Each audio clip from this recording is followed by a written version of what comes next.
Olá, Sandra Bertotti aqui e hoje eu gostaria de falar com você sobre conhecimento. Nós, seres humanos, temos dois tipos de conhecimentos básicos. O primeiro é aquele que a gente estuda, tem conhecimento de causa, a gente sabe exatamente o que a gente está falando porque a gente estudou profundamente sobre um assunto, refletiu, entendeu, e aí a gente forma opinião em cima de algo que a gente realmente conhece. O segundo tipo é aquele que a gente não teve tempo de formar uma opinião, estudar, e a gente acaba aceitando e acatando a opinião de algumas pessoas. Então, algumas pessoas falam algumas coisas e a gente acaba acreditando.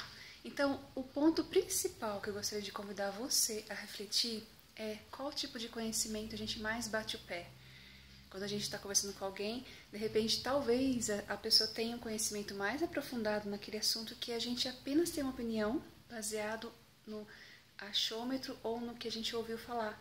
E a gente não parou para prestar atenção e para estudar a fundo aquele conhecimento. Vou dar um exemplo. Vamos imaginar que você é engenheiro. Se você é engenheiro, você estudou, fez faculdade de engenharia, entende tudo mais aprofundado sobre o assunto, sabe profundamente sobre tudo aquilo que você está dizendo. É diferente de alguém que é leigo, que nunca estudou e tem uma leve ideia do que é a engenharia ou alguns assuntos relacionados a essa área. Então a gente tem que tomar cuidado às vezes porque a gente acaba achando que é o dono da razão para conhecimentos de opinião e não conhecimentos profundos que a gente realmente estudou, vivenciou, sabe qual é a realidade por trás daquele determinado assunto. Então, o ponto principal, quando a gente estiver diante de uma discussão, conversando com pessoas, é sempre pensar, peraí, esse conhecimento eu realmente tenho uma profundidade maior no assunto, eu sei o que eu estou falando, ou a pessoa pode ter um conhecimento um pouco maior e de repente eu posso refletir sobre o que ela está dizendo. Quem sabe desperta em mim aí a vontade de conhecer um pouquinho mais sobre o assunto e talvez mudar de opinião ou acrescentar, ter outros pontos de vista que eu possa expandir minha mente, entender um pouco mais sobre aquele assunto. Então, nós somos limitados, a gente não conhece entender de tudo o tempo todo.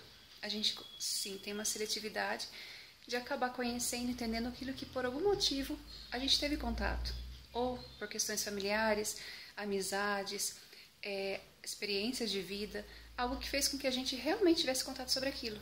Então, fica a dica, quando você estiver diante de uma conversa, uma discussão, algo nesse sentido com amigos e pessoas, pensa sempre quando começou a ter algum conflito de informação ou aquela sensação de, parece que vai gerar uma discussão, penso o quanto eu realmente conheço sobre esse assunto e o quanto eu posso aprender.